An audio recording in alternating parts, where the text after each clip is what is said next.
5, 4, 3, 2, live from Fort Madison, Fort Wayne, Indiana, and somewhere floating down the Mississippi River, you mothers, is the Video Game Outsiders podcast. And now, here's one of your hosts, Michelle. Welcome to episode 513 of the Video Game Outsiders podcast. I'm one of your hosts, Michelle Madison, gamertag Coastal Michelle. And I, of course, am your John Jacobson, Xbox Live, PSN, Wii U handle thingy, Black Dog 7, also Black Dog 7 on the Steam, and John from John's Arcade and John Sucks from Video Games. Yes. John sucks at video games. Anyway, sure here we are. This is this new stream, same moment. old goddamn cities. That's right. We are live right now on our YouTube page. We are saying goodbye to Shoutcast and goodbye to IRC because, I don't know, this is where people are, right? Nobody's really doing that sort of stuff anymore, John. Right. This is we were old hat. We were.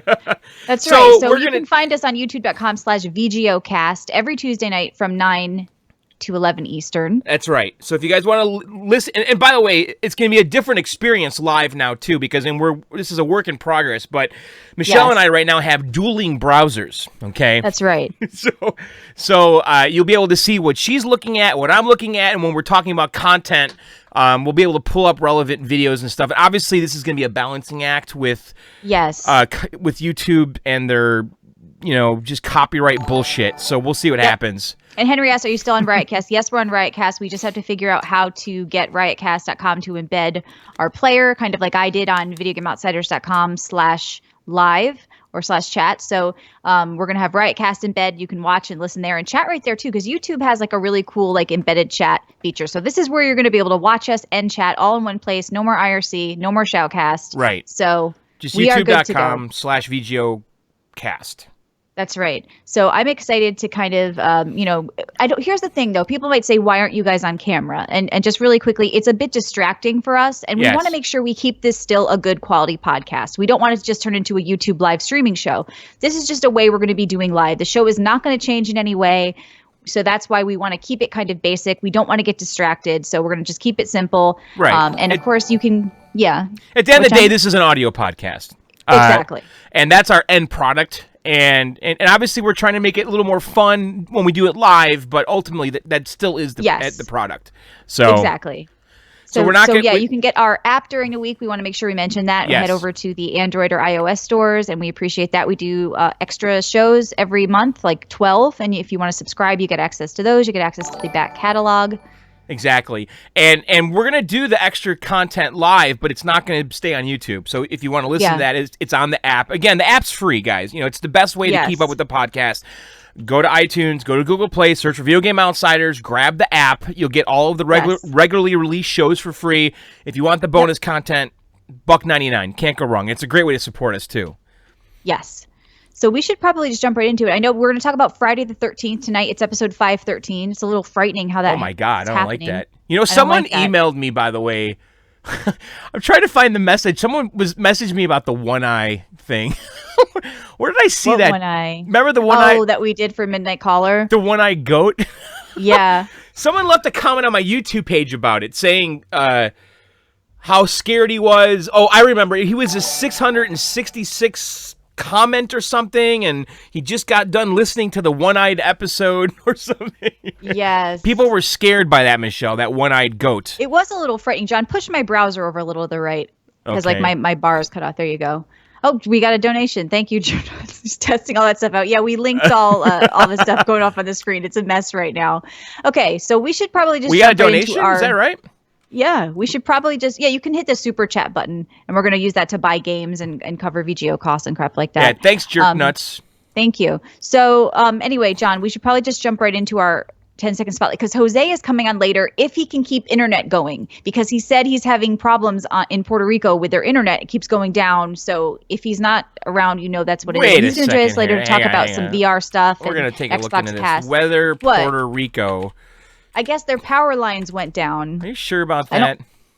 Look, I don't know if he's just trying to avoid you, John, or...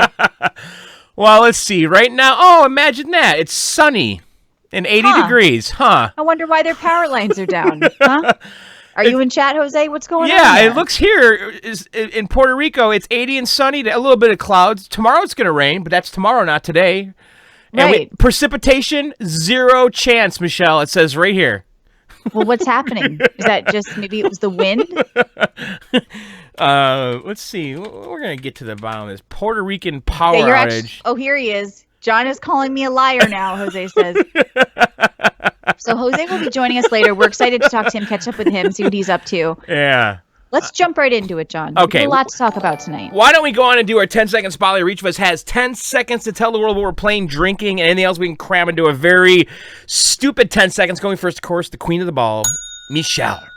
Yeah, so I played Friday the 13th. This was a game that was very much requested from you guys to say, hey, you've got to get this game. You've got to talk about it. I want to know, is it worth it to buy? I want a review of this game. And so luckily I reached out to Gun Media, and thank you to Ted and everybody who helped out. We got a copy and I played it with them, and I was really getting educated on the game because I played a little bit by myself and I had no clue what was going on. All I knew was I was scared. So it's basically a bit like Dead by Daylight and some of those other types of games you played where you run around with like 6 camp people, like, I don't know, kids basically from the movies, and Jason. Right. And so one person gets to be Jason and the other people are the counselors or the kids, and you're trying to collect certain stuff and open up cabins and get maps and turn on cars and drive away and call the police. You're trying to do all these little tasks. And the game was originally plagued by some server issues. I know it was having a lot of problems on Xbox, like it wasn't even working.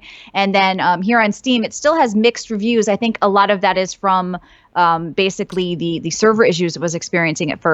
Yeah. Some people felt it was overpriced as well at $40 for the amount of maps you get, but I'm told they're adding more. So basically, I mean, I at first didn't know what was going on. I just knew I was scared. But then as I played a few games with people who kind of told me what to do, it was a lot better. And I think this is definitely a game that's more fun with friends. Right. Like if you have a group of maybe 5, 6, 7 people that you play games with, then this would be a better kind of purchase for that than maybe just joining randomly. I think joining like as a solo player, I don't know if personally I would enjoy this game because I think it's like more about working together and being on voice and talking. So this is like a great like co-op pick up with your friends type experience. But for me personally, at least, like a less like if you're a solo player, maybe something that you would like. So, but I heard it's only got like 3 maps and stuff. That's why people are bitching, right? There's no single player campaign.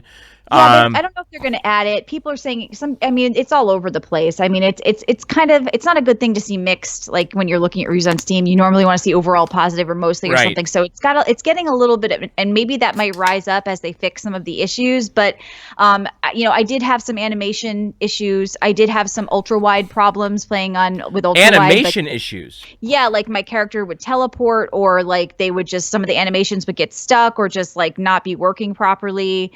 So it definitely had some issues. It needs a little bit of polish, and I think that's why some of these more negative reviews are coming in too. So if they can polish the stuff, add a little bit more content, or maybe like a Steam sale, like lower the price a little bit, I think we're going to see like a rebirth of this game because a lot of people are having fun with it. Like that's kind of the story at the end of the day. Like it's a little broken right now. It's needs a little polish. It maybe needs more content, but it's still kind of fun.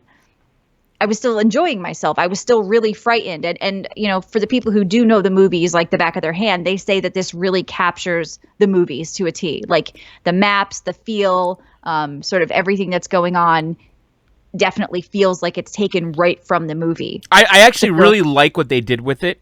Instead of just making a single player horror game, right. I like they did this like co-op type thing. I think it's very smart of them to do that, and the kills are brutal in it. Like, I mean, so if you like satisfying brutal Mortal Kombat Jason style kills, whatever, it's like some kind of hybrid of like these. I mean, I got axed in the crotch.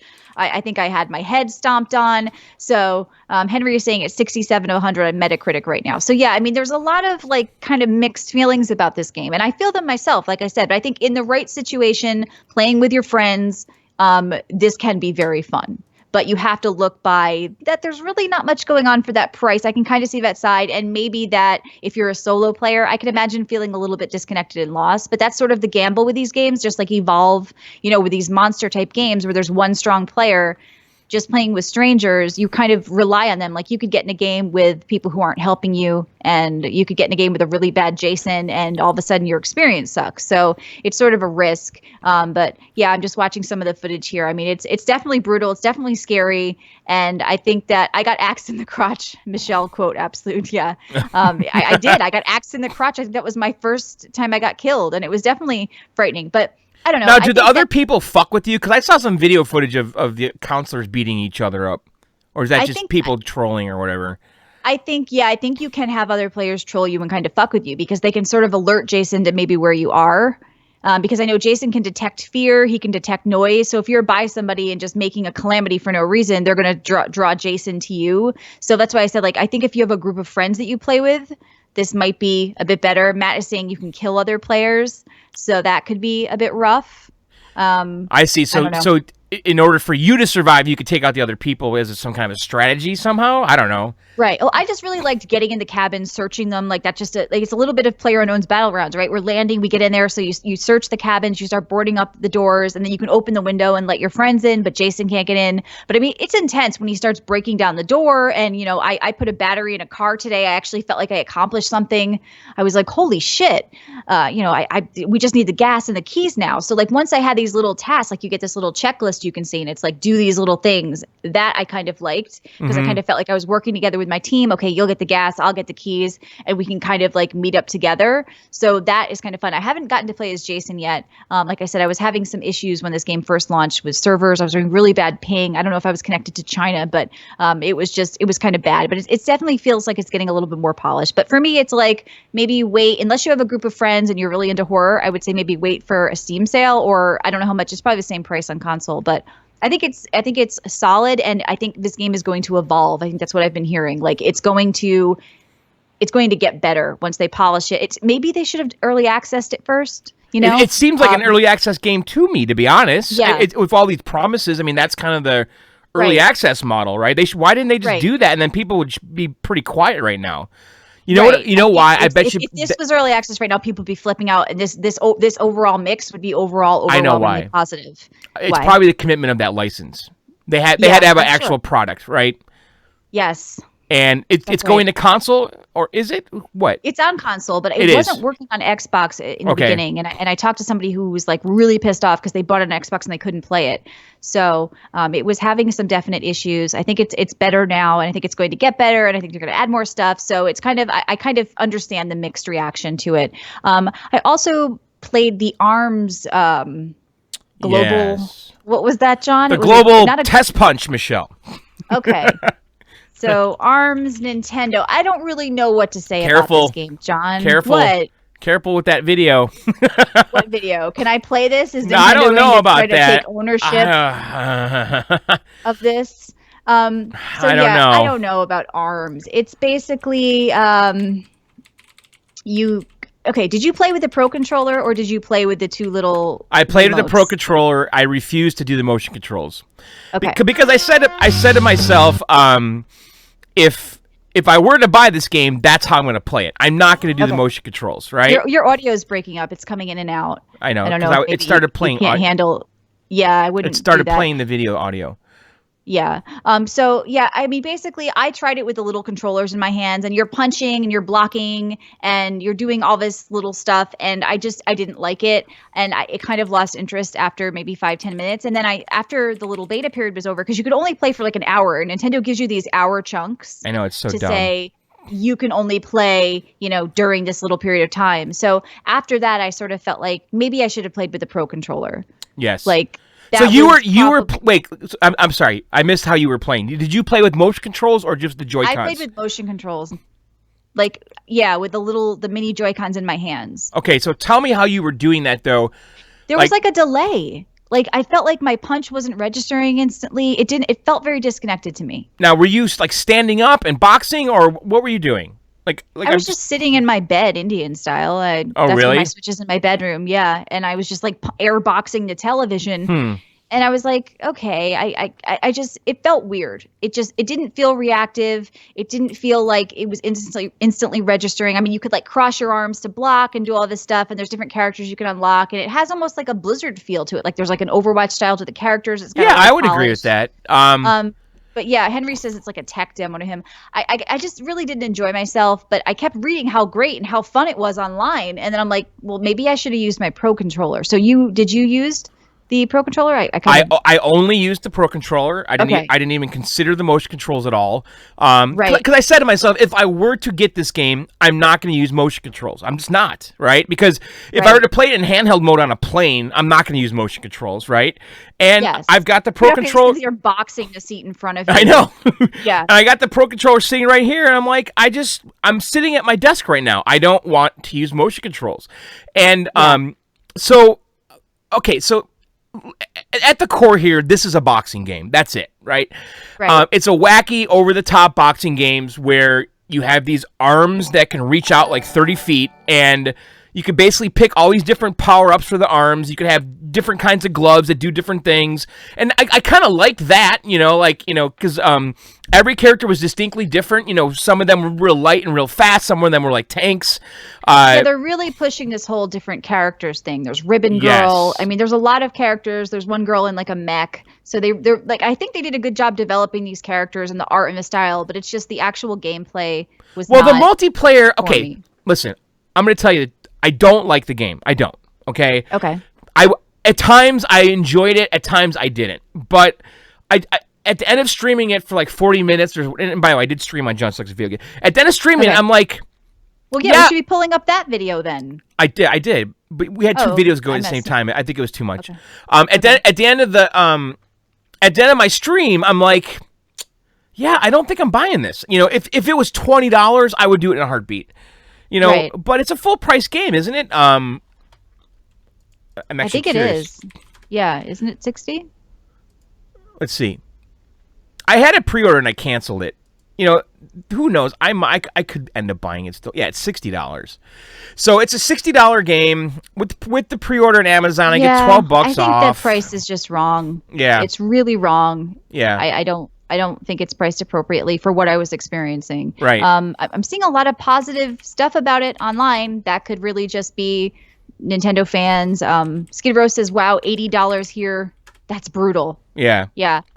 I think it's just a bit overpriced, but maybe if you have kids and this is what you like boxing stuff, maybe it's good for you. I don't know. I mean, the whole time I'm playing it, I'm asking myself, why isn't this called Punchout 3000 or something? I guess it's good that it's not because Nintendo's creating new IP. Fine, and we all want that, right? But Nintendo has had boxing games in the past, and that's the boxing game for them. So it's interesting to me they would come up with a new boxing game with new characters, new world, new everything. And it's weird to me that they sat down and said we need another boxing game. It's a strange thing for me that they made this. It really is. I can't they didn't use the Punch-Out license, but they're still thinking they need a boxing game. I guess it's driven by the motion controls, right? They're saying, well, what do you do with the Joy-Cons? Well, you could punch with them. That's got to be the MO here. And I didn't even play that way, and I didn't care to play that way. So I just don't get the game, and the multiplayer component of it, I did not hate though. The way it worked, Michelle. I don't know how much you played online or whatever, but you get stuck into a group with people, like 10 people, and you keep playing against these 10 people over and over again. But what happens is it breaks them off into like 3 different groups. Let's say there's 9 people in the room, right? So those 9 people you're with, you'll keep playing them in different modes. So they'll have a 3-player like team deathmatch type thing, or just deathmatch.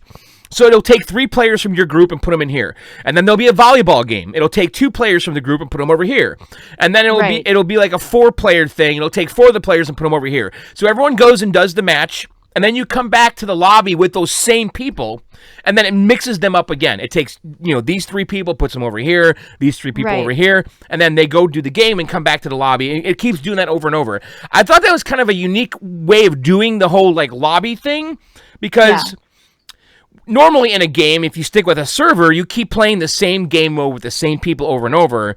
With this, you play... You get split up into groups with them, and you don't necessarily play the same people every time, but it's the same group you keep coming back to. I don't know, I thought it was cool. And then the game modes are pretty varied as they could be. They had 2 versus 2 match where you're tethered to your teammates. And so you can't get away from them, and you have to box that way. And then they had 1 versus 1 matches. They had 4 players team deathmatch. I mean, not team death, just 4-player deathmatch where it's you and 3 other people in an arena, and you're boxing all of them at the same time, which I thought was cool. There was a volleyball mode. that actually was probably the most enjoyable, and actually everyone that was watching my stream seemed to think that was a great mode too. Where that's what I was wondering. Are just like one or two of these modes really like fun, but is that enough for a full price game? Maybe they should do what Hitman did and kind of release them as little episodes, or maybe what H1Z1 did. They released different modes of the game separately and charge like $15 for them. Maybe they're just not all hits. Yeah. Like, the more I talk about the game now, the more I want to buy it. God damn it. Yeah, I don't know, John. I'm watching your stream here, and you were kind of like, I don't like this. I'm canceling my pre-order. I already canceled it before I played it. Yeah. So I don't know. Feathered Hair says, are there any shooters on the Switch yet? I guess Splatoon is coming, right? Yeah, Splatoon's going to be the big one, right? As big as it can be. Yeah. I think Splatoon's going to have a pretty diehard following when that comes out. It'll be interesting to see. People are losing their shit over ARMS, kind of, just because there's not much. I think, there's a lot of people who like Nintendo stuff, which is you. I'm shocked you don't like it. Are kind of going crazy for it a little bit, right? I mean, people are kind of like, wow, this looks great. This is fun. People are kind of hyped about it, but I just personally playing, I didn't get it. So really quickly, I know we talk about this game a lot, but I want to talk about PlayerUnknown's Battlegrounds. There was a big patch. We played a lot together on your stream. We did. Yes, people like to listen to me yell at you because but anyway, I got the new gun. I tested it out. I checked. It's definitely more stable. The game is doing better. Motorcycles are really fun. Like, you can control them in the air, and I had like a blast driving the motorcycles in the game.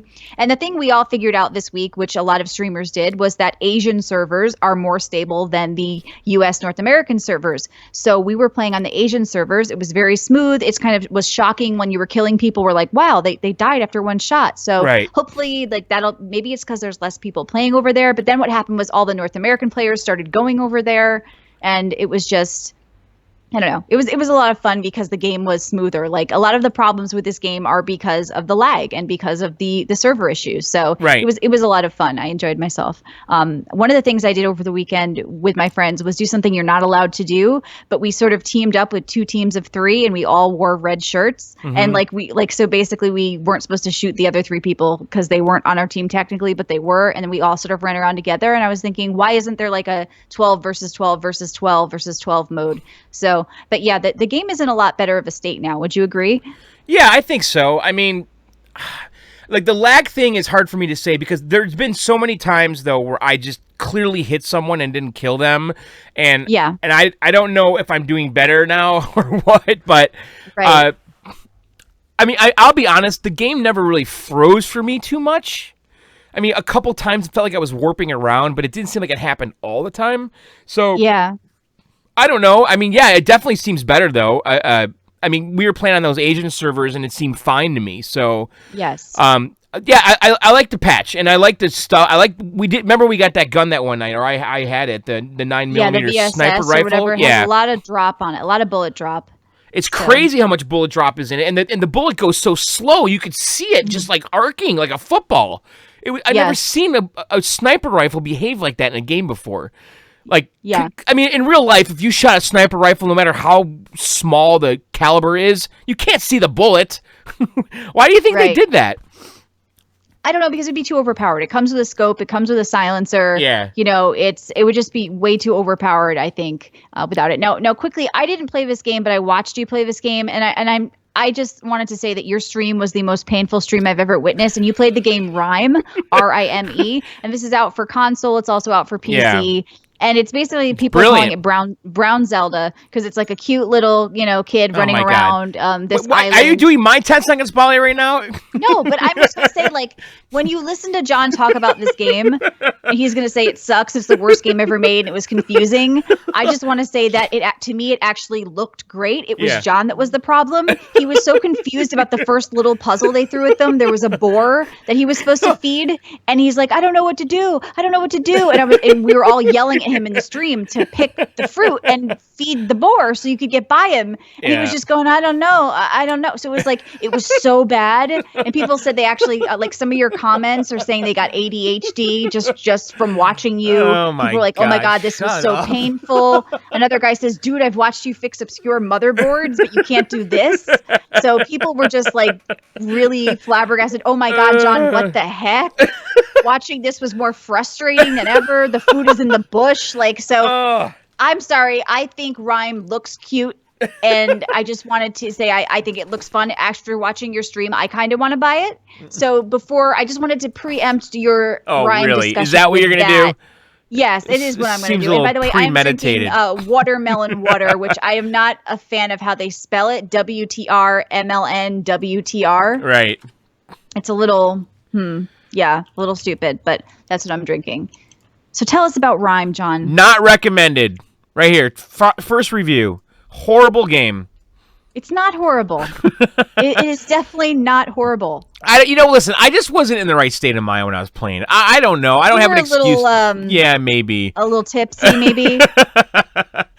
But, okay, listen. I guess we'll talk about Rime real quick. Yeah. So, this game really appealed to me on a few different levels. I mean, right away, it looks like Wind Waker. I mean, that's what it looks like to me. It looks like Legend of Zelda Wind Waker. But with running on a much more modern game engine and graphic engine and all that. It's just it's a very, very attractive looking game, I think. The reason I wanted to get the game though is it seemed to me that platforming was a big part of it, which interested me more so than the puzzle aspect. No combat, but everything else people are saying feels and looks very Zelda-y. Yes, but that was what was bothering me, the whole no combat shit. So listen, I didn't play enough of this game to really, really know what's going on here. But I got frustrated with that stupid boar. I can't believe you got frustrated. It was a simple task. Like, I saw a boar in your way, and I was like, I don't know, try to feed it. But the thing is, I even saw the other boars eating the fruit. The boars were eating. Go get the fruit. It didn't look like fruit though. There was like a bunch of garbage on the ground, and you guys are telling me to feed them the garbage. I'm like, I can't pick this shit up. I didn't know what it was. It's like fucking orange peels on the ground next to the fucking boars. There's animals feasting on fruit. It was a big pile of fucking peels. It was not obvious then the tree with the fruit. I promise you, it was the most obvious thing I've ever seen. The tree with the fruit was. Everybody in the chat, including me, was like, "No, feed it." What? They're eating fucking garbage. You were just going, I don't know, guys. I don't know. It was like the worst thing I've ever. No. Listen, if you guys saw the video, you would see there was a bunch of animals in a circle eating fucking peels. Like, you didn't know what the fuck it was, and I'm supposed to connect the dots between these peels and some fruit tree 50 yards away? No. If I saw the animals eating from the fruit tree. If you look at my stream right now, I'm showing the video. There's obviously a boar standing right there while his babies are eating food. Maybe you might want to try to bring him some of that food you just ran by. All right, whatever. Fuck that game. It was painful. Just don't judge the game on John's opinion of it, is all I'm saying. All right, so what else? Okay, real quick. Let's talk about Xbox Game Pass. Yes. So this is a new thing that is part of Xbox One. It is $10 a month. Okay. I guess it's Microsoft's attempt at a Origin, EA Access, PlayStation Now, Netflix type game service, right? It's again, $10 a month. You get a selection of games to choose from. Now, what's different about Xbox Pass compared to PlayStation Now is that you actually download and install the games. It's not a streaming service, which is better, right? Right. So what's interesting, though, about Xbox Pass is that the games come and go, though.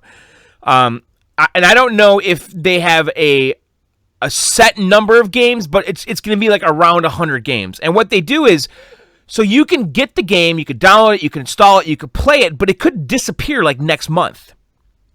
Right? So it's like Netflix, except the games don't stick. The content doesn't stick around for as long. But here's what's interesting. They give you the option to buy the game at a discounted rate if you are a Game Pass member. Right. And I believe it's a double discount. I think it's a discount that is above and beyond the Xbox Gold discount, right? Right. So how many quality games are you really getting? Well, here's the problem. This is the problem I had. Okay. So I'm going through all the fucking games. And right now, by the way, it's a 14-day trial. Okay. So I'm going through all the fucking games. And I'm like, I Yeah, I think I've played all these at some point in my life. Like almost all. I mean, there's a ton of Xbox 360 games, by the way. And right. I'm looking at them. I'm like, all right, I tried that a long time ago. I played that a long time ago. I played that a long time ago. It's like I just didn't want to play any of it. You know, I'm looking at the list. You know, Banjo-Kazooie, BioShock 2.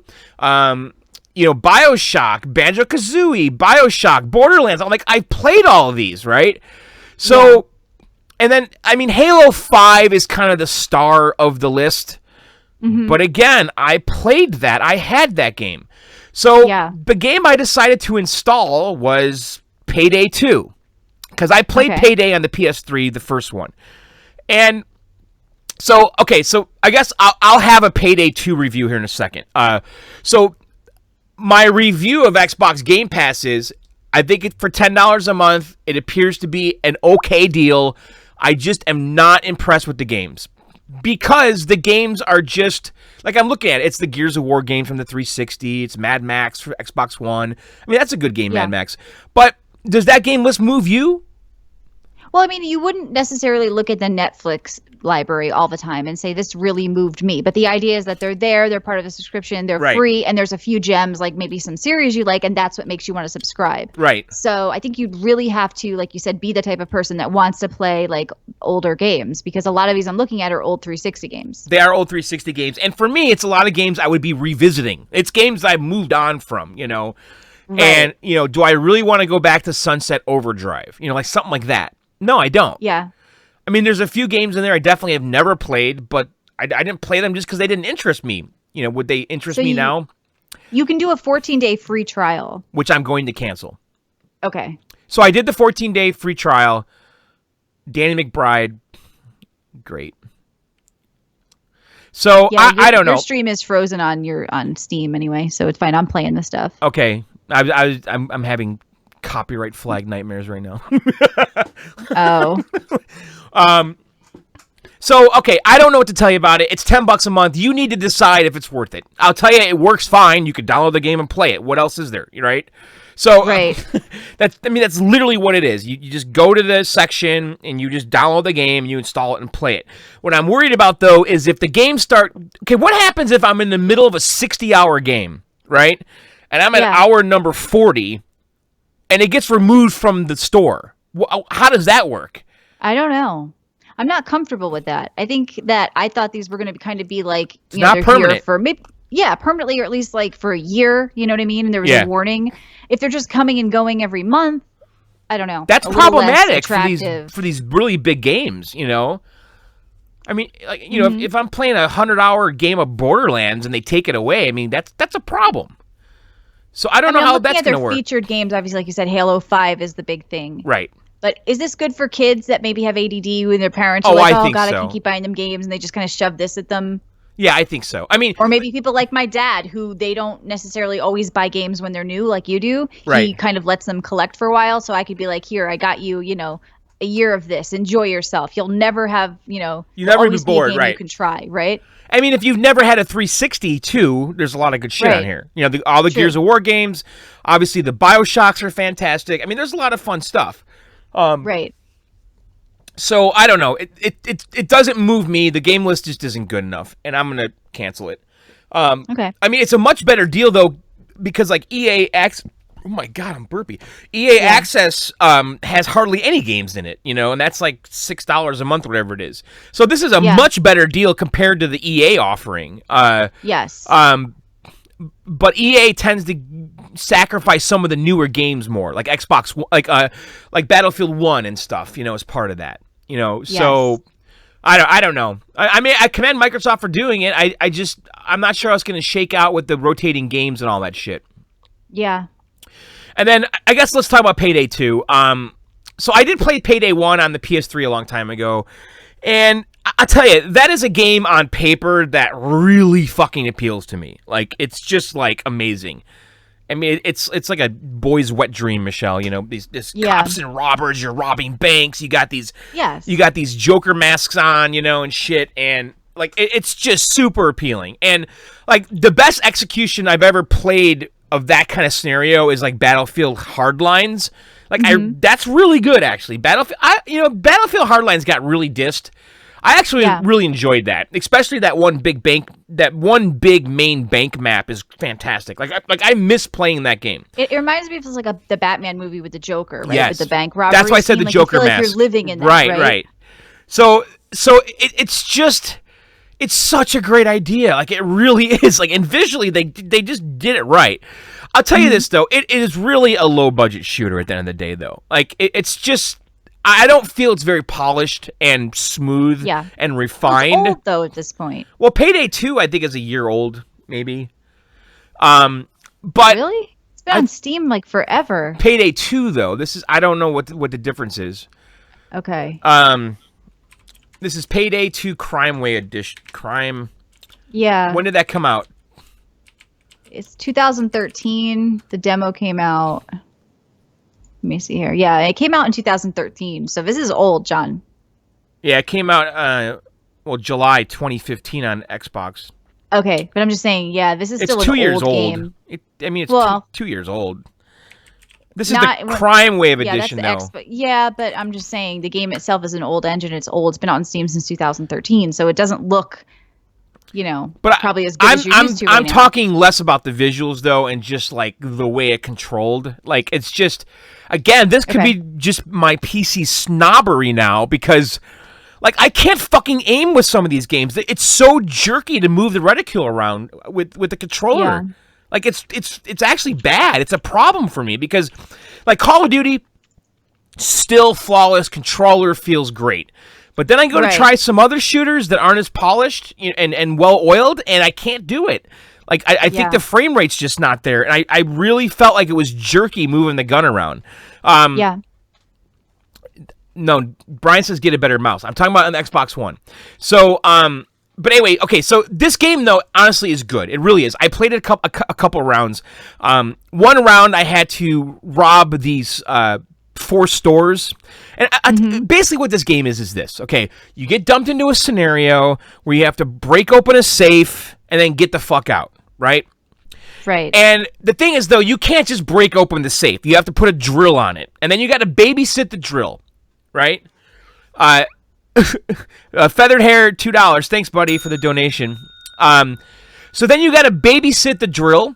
So the drill is on the safe. It takes 5 minutes or 3 minutes for the drill to break open the safe. Right? Right. While the drill is going, you're getting shot at by cops. So then you walk away from the drill, you start shooting the cops, right? And then you go back to the drill, and the drill says it jammed, and now you got to restart the drill, right? And now the timer's going on the drill. It says 2 more minutes, so now you got to defend the drill. You shoot the cops, and then the drill stops again. You go back to it. It's a little bit annoying, to be honest. However, as you play the game, as you get skill points, as you do all the talent trees and shit, all of those skills start ramping up. You'll get C4 explosives, so you don't have to use the drill. You can just blow open the safe, right? Your ability to pick locks can speed up, so you can get through that scenario better. So I'm actually interested now to play it some more. It's a beloved game, I know, with like mods and stuff too, which is maybe a different experience on console. But I almost want to get it on PC. Is it cheap? So it's like I almost want to like stick with it just so I could see how my character progresses because I didn't play enough yet. It's like so far I did some talent thing with. I became a technician, which allowed me to plant traps and stuff. So you can put like booby traps in the room. So if the cops come in there where your drill is, it'll blow up on them. But like, so I did that one where I had to rob the stores. I had to rob like an Apple store, a liquor store, like a Chinese restaurant, all at the same time. And you're basically managing all these fucking drills. You got drills on the safe at the Apple store. You got drills over here at the convenience store, and you're just bouncing back and forth from drill to drill, waiting for them to finish their job.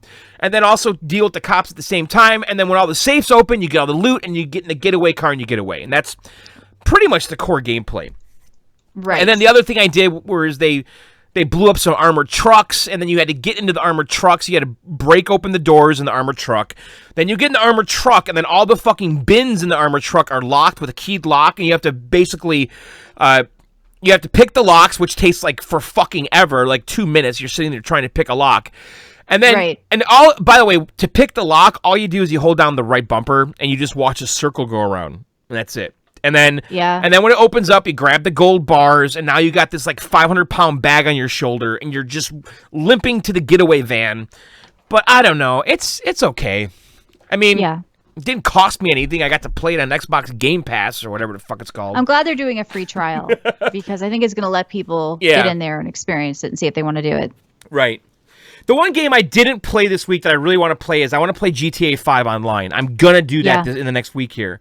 That was on my list of things to do because we talked about it last week and I didn't do it. Okay. Yeah, we actually had somebody reach out to us and say that because of the show, they tried it, ended up playing it. Yep, and they liked it. Yep. And then so obviously I played the arms thing. I don't know what to do about that game. I'm probably gonna. It's a big, massive pass for me. I think. I just wish it was like $30 or something. I don't know if there's a big single player campaign in there because that's what I'm really wondering about. Like, is there like a Punchout type career in that game? If there is, that could be kind of interesting. We just didn't get to see that, How are we doing on VGO Bingo over there, Michelle?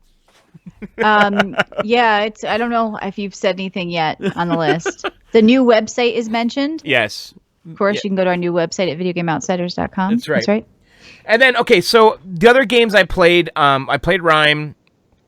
So on Steam today, I'm reading like one of the top games right now. It's like number 2 or 3 on the Steam sales charts. Yes. Is this Rising Storm 2 Vietnam game. Okay? Yep. And I'm reading the fucking reviews, and people are losing their fucking shit about this game. Right? Yes. Very positive reviews, like 1,200 reviews. It's one of the top purchased games, top reviewed games. People are saying it's the best Vietnam game ever made. Like, okay, this is the review that fucking sold me in a way. Okay. I'm gonna read this guy's review. I just like it. This is posted. This is from Northern Light. Here's his review. No DLC, no in-game shop, no season pass year 2, devoted dev team, devoted community, not from EA, not from Ubisoft, not from Activision, Blizzard, Burpee, whatever, no $60 price for a shell of a game, no divided player base because everybody has different DLC, no super nuke camper ultra finishing moves like in COD, no jet and hella rape like in Battlefield, no fancy golden or red dresses with a touch of purple like in other shooters. Napalm, automatic rifles, napalm, team play, napalm. Probably the best. Mic, John. Probably the best soundtrack since Battlefield, Bad Company 2, Vietnam. The soundtrack was good, John. When you started that game on your Creedence Clearwater, stream, right? What was that song again? Running through the jungle. Running through the jungle, yes, he's here. Run through First time jungle. I've ever bought something pre-release in my life, and I've been playing computer games since the 80s. Why is that? Just watch the trailer. Go get this game. I read that dude's review. I'm like, God, that sounds good. And then I just started browsing all the fucking reviews, and everyone's fucking losing their goddamn shit about this game. And basically, it is a Battlefield type game. Takes place in Vietnam. There's helicopters. There's jets. There's fucking napalm. I'm like, this has me fucking written all over it. And so I bought it today. It's $30. It's 10% off right now until like June 6th or something. It's $26.99. So I don't know what to tell you about this game yet. I just don't. I played it for about an hour before the show.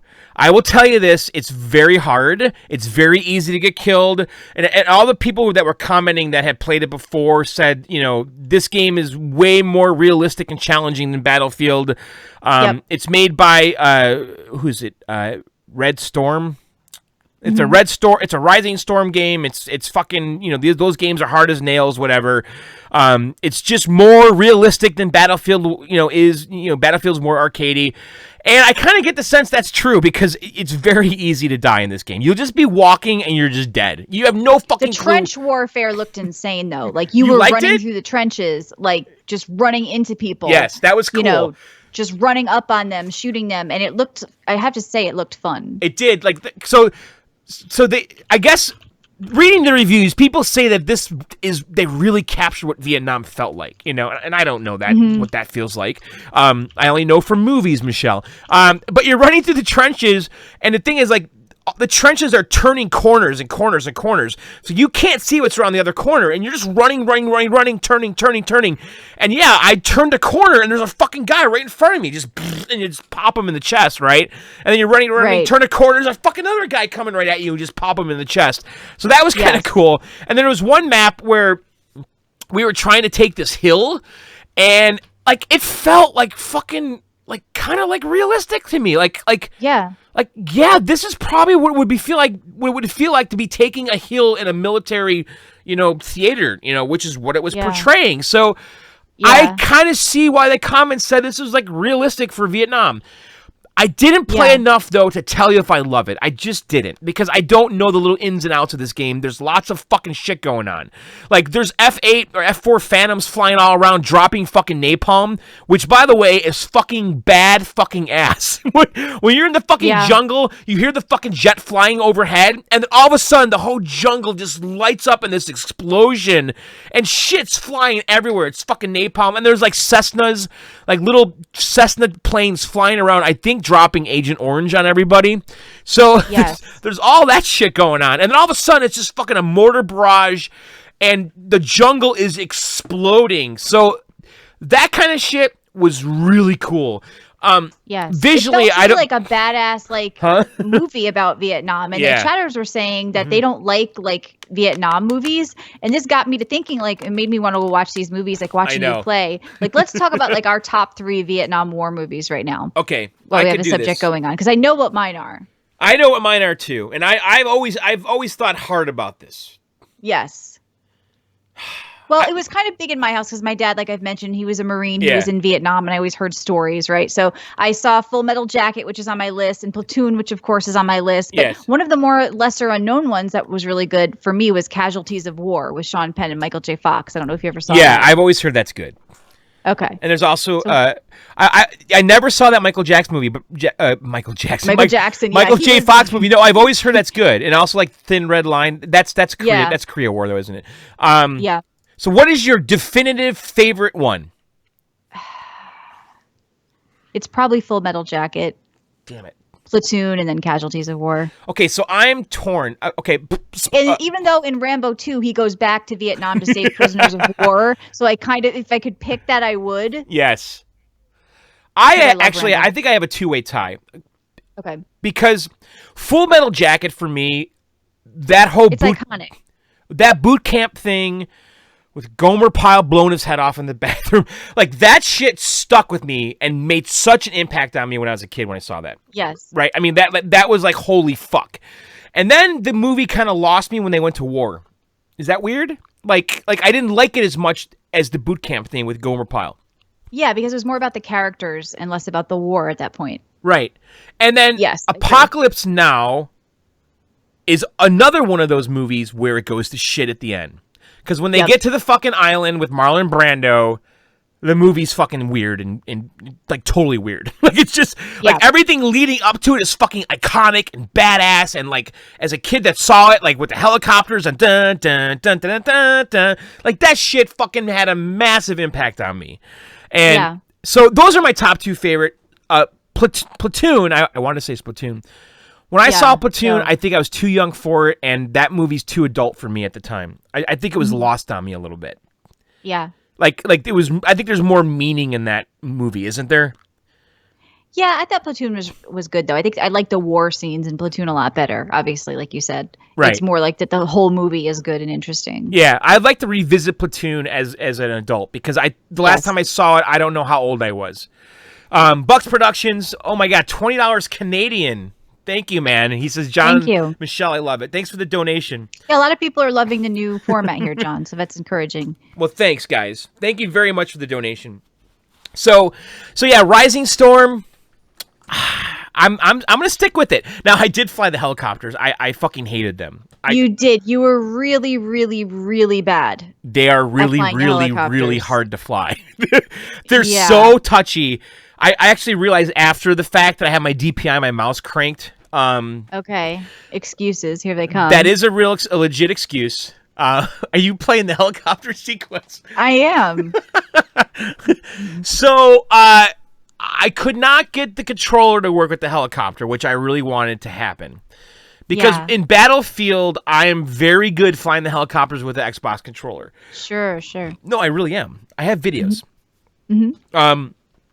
But I started getting the hang of the helicopters at the end, but I was not great at all. So no, and the thing is, not. But you have like a flight stick, right? Why weren't you using it? I'm pretty good with the Xbox controller. If I can get the controls to work, behave similar to Battlefield, I think I would really enjoy those helicopters. The thing is, though, like I flew the helicopters in the test range. I couldn't find them in any maps. Like, I don't know where the fuck they are. Like, so that's why I need to play this game more. Like, I need to know, like, where's the airport? Where are the planes? Where are the helicopters spawning? Because, like, in Battlefield, you know, I always find that shit out, and that becomes the pattern how I play the game. So I don't know where the fuck this shit is on the maps. So I got to figure that out. And I think I might really get into the game once I do. So, yeah, I don't know. Do some research about Rising Storm. I'm not recommending it either way right now. I'm just not. People love it, but it's just you feel like you haven't found your way in it yet. I just don't really know how to play it just yet. Yeah. Because there's all these different classes. There's commanders. There's radio guy. And I don't know. Does the radio guy call in the I don't even know this. Because who is making the napalm strike happen? Right? Is that someone controlling the jet doing that? Well, that's one of the classes said radio guy must be good at communicating. So I think like you have to talk to your team members because while you were playing, you kept hearing all these people talking on the mic. I think you were playing on like a Russian server. I know. You were like, we must get ready to drop the bomb. And you were like, what the fuck am I doing here? Because you have to talk to your I go to die. You are going to drop the bomb. You are going to die. I'm going to burn you Americans. Like it was just like it was intense because people were planning like this big bomb strike. Yeah. And you have to communicate. I think that's why it's different than maybe Battlefield, where you can just kind of do your own thing. Yes. Yeah, I would agree. Because, like, when we were trying to take that hill, like, we literally needed everybody to do it. Like, it wasn't possible for one person to do that. Once again, I think this would be a good game with your friends. Like, if you've got a group of friends and you want to coordinate, I think you could probably accomplish, like, some really cool shit. Yeah. Because in a real war, the way that you take hills like that is you kill a lot of people along the way, right? You need you need a lot of bodies to be dead on the way up. Yes. And then eventually someone has more bodies left, more living people. Right. So yes. Like one guy just can't take on like 12 guys in the top of a hill. It's just not happening. So right. Yeah, I don't know. It's a neat game. I'm gonna stick with it though. I'm not giving up on it. And then other than that, I feel like I played something else, but I don't really remember. So that's it for me. I'm drinking. I finished the Diet Mountain Dew and a water. I'm drinking nothing right now. You had a very stressful evening because we were having issues setting this up. Yes, we did, and for some reason a mic cable went south. Yes. In between me streaming Vietnam and talking to you. So. But we were covered just in time. All right, we're going to take a quick break, I guess. Or do you want to play our voicemail? Okay, so we got to think about how we're going to do this. I can't hear it, but you can. So I know, but I'm thinking about editing it right now. Let's take the break right now. So I'm going to. I want to see this silence right now, so I can cut this out. You're breaking up. I know you're going to cut this all here, so I just want to tell you what now that we're not recording or whatever, you're going to cut it. You're breaking up a little bit when you talk. Am I too loud? I don't think. Well, Bima was saying you need to back off your mic a little bit. I don't know if that's it. I feel like when you play video or when you do anything with your browser, it's like you can't handle it. But for me, it's fine. So maybe you should just stick with like pictures. Yeah, I don't know. I feel like I haven't been playing anything though. I haven't been playing videos. But when you do, like you were starting to stutter. So. All right, my levels are a little bit louder than usual, so hopefully it's okay. Okay. Bobby Jack says no one's saying it's breaking up though. They say it's loud though. Yeah. Well, Bima was just saying that you were maybe. I was just hearing you like stuttering a little on Skype while you were playing, the, like videos and stuff like that. Okay. I don't think that's going to be in the recording, though, because I'm recording locally. But I do have my mic levels hot. So you said while you were getting passionate, Bimo said it was breaking up a little bit. Yeah, I know. I got to turn my mic down a little bit. I just did. All right, let's take a break right now. I'm just going to take a break. I'm going to leave this shit up right now, and we're just going to walk away. I'm going to turn my mic off. Yep. And I'll be back. We'll be right back, guys, with Jose and a voicemail.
We're on break right now, guys. We'll be right back as soon as John's here.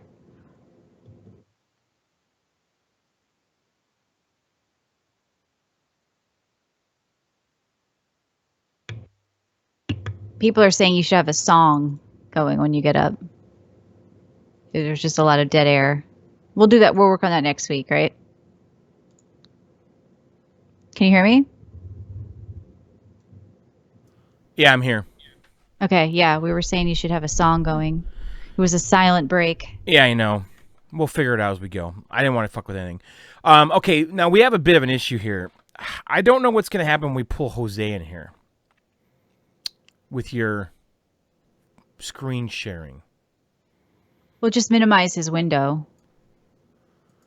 Again, I just don't know what's going to happen. So okay. Oh shit. See, it just fucked it up.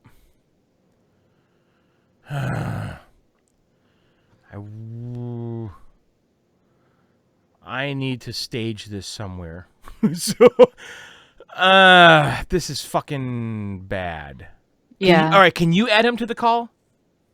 Yeah, I can try to add him to the call. All right. Go ahead. I'm going to be ready to close this if I need to. You do it.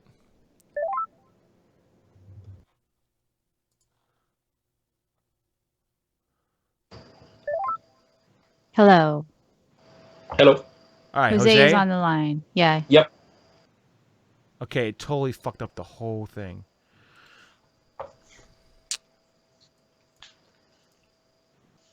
I'm hearing some crickets. Oh, no, those are the frogs. That's right. Okay, Yeah. all right, it's fine. I got to fix the window here. See, this is problematic here.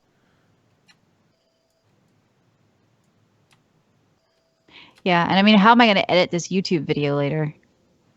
Because like this, nobody's going to want to watch this halfway during the show. Okay, all right, I got it. It's fine. Jose, you in here? Yep, I'm here. Okay. All right, let's. You just have to get my picture out of the lower right corner, like minimize. It's out right now.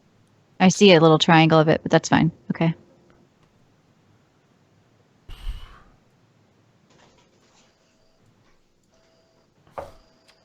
So annoying. All right, there. Okay. Ready? Okay. Yep. 5, 4, 3, 2, boop. All right, why don't we play a voicemail real quick? 520 feel VGO, 520 feel VGO. Tiger? Hey, VGO crew, it is your Gibson guitar Tiger. representative calling you about Far Cry 5. Yeah, that before, but I know there's some controversy around it just recently. Everyone's pissed off that it has to do with religion or some bullshit like that. But to tell you the truth, there is actually some pretty culty shit up here. If you guys have any questions about like Montana or the game setting, let me know, because I know a lot of people aren't from Montana. They've never been there. So if you have any questions, let me know, and I'll call back next week with some answers. All right, thanks, guys. Bye. All right, so this caller just left a voicemail saying about the controversy surrounding the subject matter of Far Cry 5. Yeah. I don't get it. Because I'm kind of excited for it. I think like it looks good. It looks like redneck GTA to me. Yeah, I think it has like a cool. I mean, like I said, rednecks are in right now. They are in, Michelle. Apocalyptic. I'm gonna be rednecks. one for Halloween. Are you?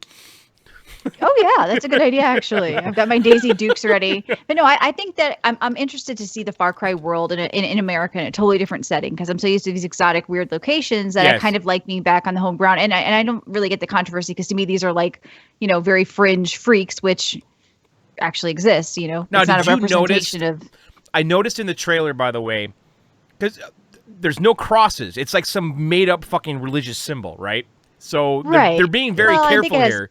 Yeah, I think they are, and I don't think they're trying to push a political agenda. Maybe they are, but I think, to me, I'm not even thinking about any of it. It's a game. I want to have fun. I like the setting. I mean, there's a lot of games that have been touching base on this sort of stuff, and I think that it's going to be cool. So I'm looking forward to it. Like I'm kind of hyped about it. I am too. Jose, it reminds me of Justified, the first seasons. Oh yeah. Like the bad guy was kind of like a religious type. Mm-hmm. And also a redneck, so it kind of reminds me of that. I'm looking forward to it. So the caller was saying if we had any questions about Montana. Oh, he did? I missed that part in there. Yeah, he was saying we should ask him. Do you actually know any people like this? Because anytime I used to watch that Doomsday Prepper show, like I've mentioned, and they always lived in either Montana, Colorado, or Utah. Right. That's where they all lived. Like, I think it definitely attracts people who survivalists. Well, exactly. I think they feel isolated and insulated, right? So, but the good thing is they won't know about this. Then they won't know about the game. They're all living in a bunker with like 12 cans of beans. Right? I think, I think it's all they eat is beans and cans. Yeah. Right? And they have like shoes with the sole hanging down in the when they walk. I don't know. Spurs, you mean? What?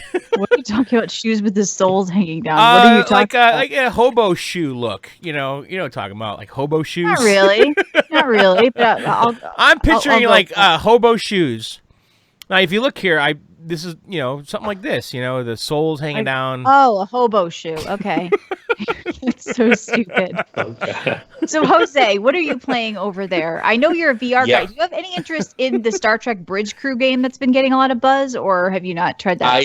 I do have a lot of interest on it, but I think, like we were talking about, that the problem with that game to me is that you need to have a crew.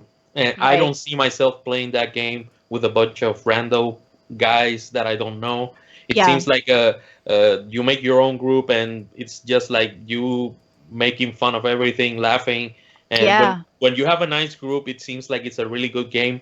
I've seen some people stream about it, and whenever it's a big group, it's people always laughing and making jokes. I know. And it seems like a very good group game. But not only do you have to have it, all your friends have to have it, right? That's a good point. But I mean, if you had that setup, boy, does it seem fun.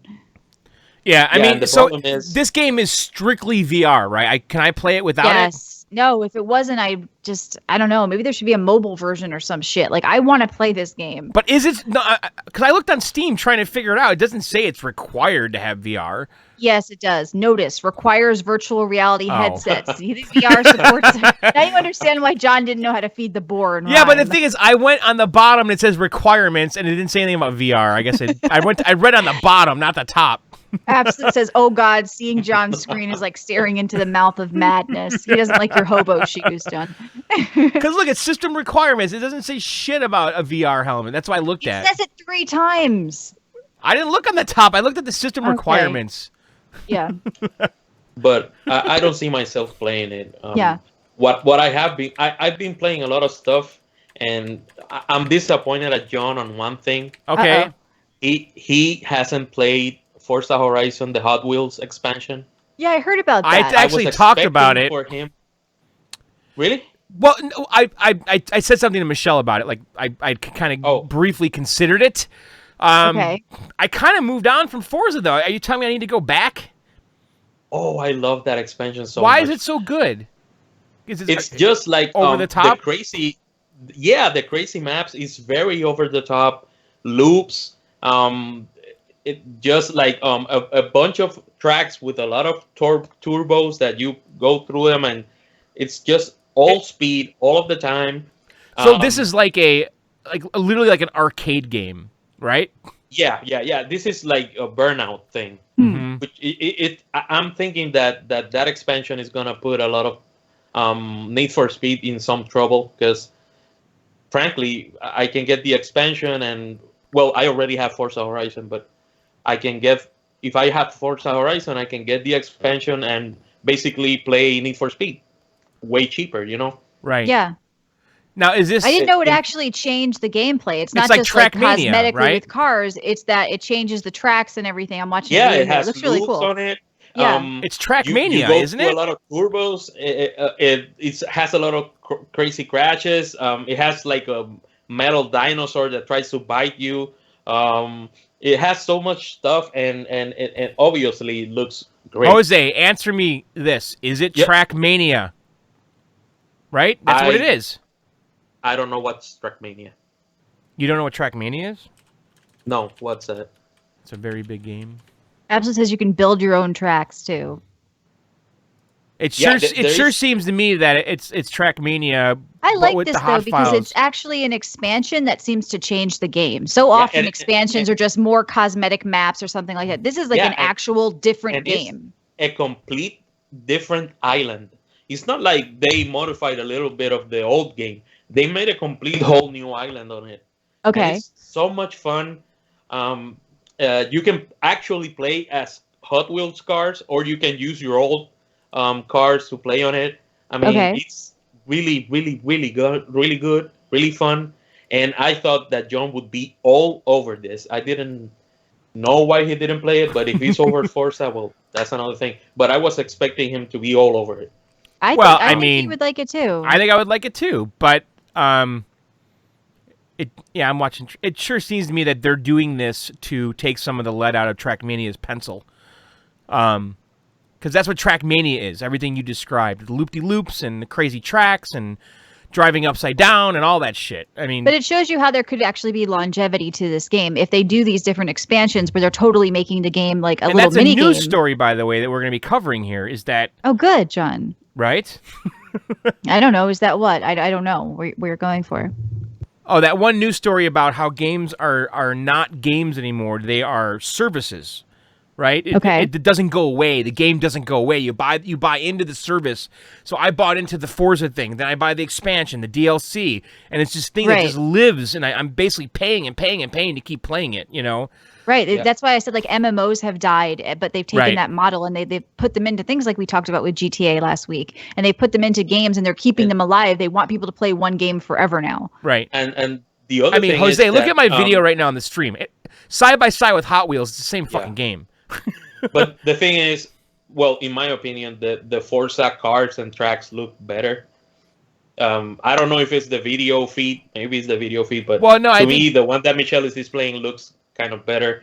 And the other thing is, a lot of people love the Hot Wheels thing, so it has that license. Yeah. You get the traditional Hot Wheels cars, and it's really fun. I recommend it if to the people that already have the season pass, because I bought Forza with the season pass, so I didn't have to pay for it. It was included on my season pass. Yeah. So I just went at it, and I'm like, I don't know how many hours I'm into Forza, but I think I'm like 100 hours in, which is like rare because I'm not that much of a car fan guy. But this type of game, it looks fun. Yeah, Burnout was my favorite car game. And this is as close to Burnout as I will get. Yeah. Even though I remember when Burnout was a big deal. Like that was like a game that everyone's always looking forward to, and the crazy crashing and all that shit. That shit went away. In fact, I today bought the game Danger Zone on Steam. Okay. And that game is by the former Burnout developers, and they basically made the tracks where you just crash and keep hitting cars and stuff down the road until you basically accumulate points by each car that you explode, and that game, it's really fun. It's really cheap. I started playing it today. I only played like an hour, so I can't talk that much about it. It's $12.99. It looks fun. Yeah, it's really cheap, and it's the former Burnout developers, and it's basically crash mode. So it's on PC and on PS4 to the guys that have PS4, but I bought it on PC. That crash mode, that was so much fun in Burnout. That was like the best part of the game. Yes. I would just do the same thing over and over and over again, trying to get more destruction and shit. It's like a puzzle. It's basically like a puzzle. You have the things interacting, and you have to do as much damage as you can. So it's basically like doing a puzzle. When you crash on the cars, you can get different. You know that on Burnout, when you did the crash, you could hit a button and the car would explode, and then you could jump a little bit more. Yeah, right. Well, you have that. You have one, and there are certain power-ups on the street that if when you are exploding and turning, you pick that one up, you get another explosion, and you can also get some coins that are silver points, gold points, and bronze points that gives you even a higher score. And so I was playing that, really fun. I played Injustice 2, which you talked a little bit about last week, I think. A little bit. What do you think of it? That game is incredible. If you ever liked... Wait, which game? Injustice 2. Oh. But are you a big Mortal Kombat guy? I am not, but I am a big... I like comics. I like Mortal Kombat, but I don't love Mortal Kombat. I was more of a Street Fighter guy. But I liked them. I played a lot of Mortal Kombat, but I kind of got lost and they kind of brought me back with I think the Mortal Kombat 10, which, if I am not mistaken, was the one that had the storyline that you play different characters. They basically did the same for Injustice. And basically, on Injustice 2, it's a continuation of the story. On the first one, basically the plot as short as one for the first one, which was a long time ago. So, spoilers if you're gonna play the first one. But on the first one, basically the Joker fooled Superman by lacing the fear gas of the Scarecrow with kryptonite, and he made him think that Lois Lane was like I think a nuke, and who's Lois Lane? Who's that?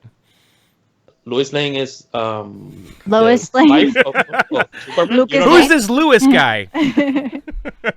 I'm kidding. Go on. They go on.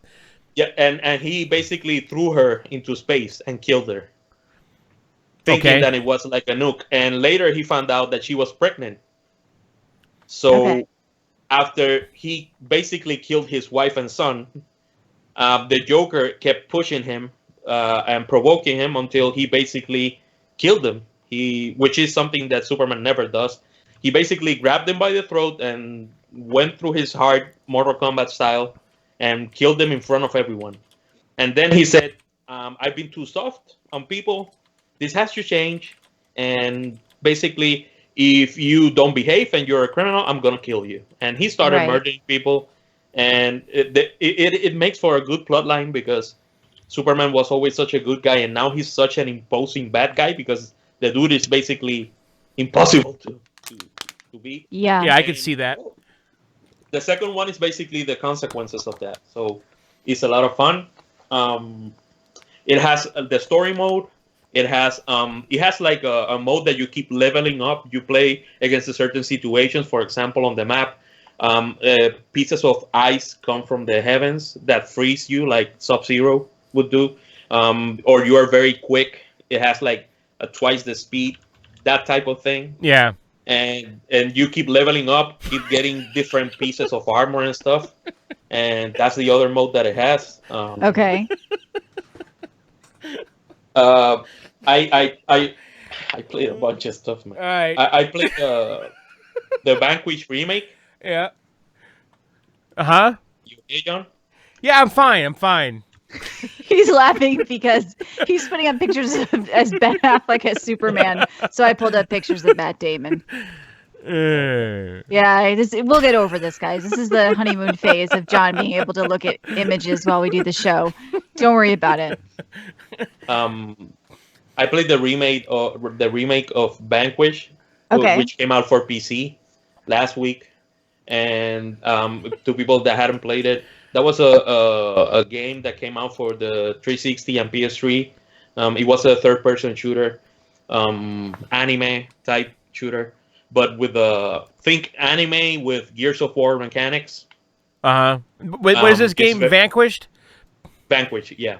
It came out for PC last week, $19.99, which is a pretty good price, and it's on 4K, 60 frames per second. The game plays great. Really fun game. And for $19.99, I think if you haven't played it, you can play it on PC. That game somehow, some way, still looks incredible. Yeah. So that was really fun. I played on my Switch, NBA Playgrounds, and Mario Kart. Oh, tell me what do you think of your Switch? Have you been using it? And no. Yeah, you sound a little kind of. I'm having trouble with my Switch because nothing. I thought that of course I played like a bunch of time with Zelda, so that's pretty good. But Mario Kart, I hadn't played the Mario Kart since the 64. Yeah, I thought you might have said since the 60s. It's the same game. To me, Mario Kart hasn't changed at all. I played it for a while and then got bored, so that didn't. Yeah, but come on, dude. That is a really good fucking Mario Kart. You have to admit that thing's solid as fuck. No, it's a really good Mario Kart, but I have done that before. I don't think it's very different. To me, I know people that love that game. It's the same thing. I don't know. Like when you play Gears of War, I think we're opposed there when you played Gears of War, you said this is the same thing. It's boring to me. Yeah. When I play Mario Kart, I think this is the same thing to me. It's boring. But I think that's because you tend to like more the Mario Kart games, and I tend to like more the Gears of War type games. So right. And NBA Playgrounds, which is basically Michelle had talked about it. Yeah. NBA Jam, basically. Is it good on the Switch? Yeah, it works fine. I have no problems with it.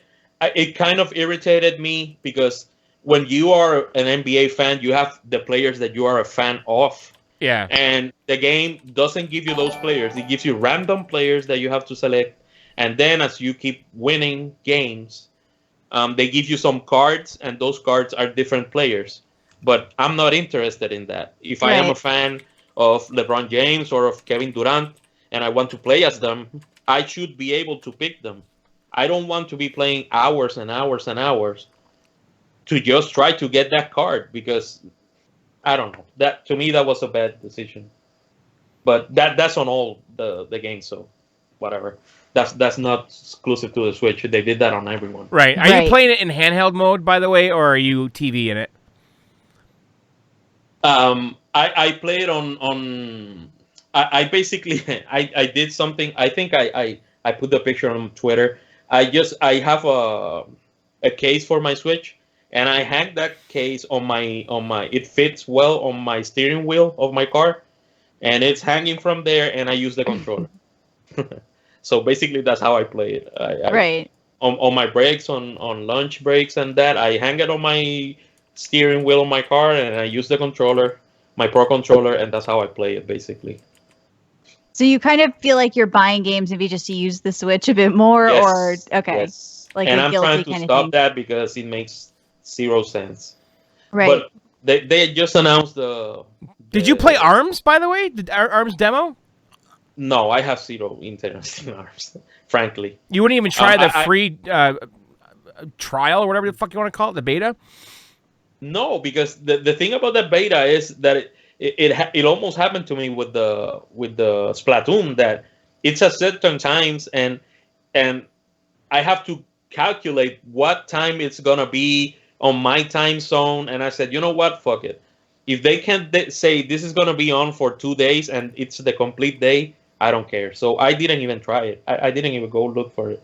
But I don't have interest in that game. Yeah. So, and I played on the PS4 Nier Automata, which is PS4 exclusive. Hear about that game. Yeah. It had a lot of problems on the PC, so I didn't play it until later. Also, it went down like $38 on City Keys. Yeah. So I got it there. And the game looks amazing and all that, but I think that game is not for me. And that is something rare because I play a lot of stuff, but I didn't like that game. And you have an open mind too, so you kind of go fair when you test it. I forced myself. I think I played a couple of 5 hours of it, and I don't know why it just doesn't. I don't know. Why do you think people like it? For the people that have said, "Wow, this is badass," what do you see that could be appealing about the game? Well, the combat is pretty good. You basically have what can I say, like traditional Ninja Gaiden type combat, and I say type because it's not as precise and as good. Right. But it's that type of combat, like the slashing third person type of game, and you can also shoot stuff. You have like a little butt that goes with you, and if you hold the left trigger, you can lock on a target, and the right bumper, and it shoots. So you have to play with that, shooting from a long distance and a short distance, and all that. But the world, to me, the story hasn't motivated me, and I've given it a long time. I know some games that are Japanese. Wait, Jose, what is this? Neo? Nier, Nier. Nier Automata. Yeah. Oh, wait, it's Nier. Yes, it's on Steam, John, but it had some that issues. Game. It sounded like you were describing Neo. No, I haven't played Neo. I'm looking forward Neo is to fucking great, dude. That's the best PS4 game I play, I think. If you like the Ninja Gaiden shit. Well, you need to play more PS4 games then, because No, I don't. Have you played? You have played Horizon Zero Dawn? Yeah, I hated it. It's all right. Oh. He hated it. It's a good game. Yeah. It's not for John, though. I sometimes forget that John and I are like totally opposed on what type of games we like. And basically that's it. I played a couple more, but they are not that important. But those are most of the games that I played, and had a lot of fun with that. Good. No, I think Hot Wheels sounds like the best pick of the night for you. Oh, I also played on VR for the people that have VR. There is a game. Oh God, I forgot the name. There is a game that is basically Punchout, like old school Punchout, but in VR.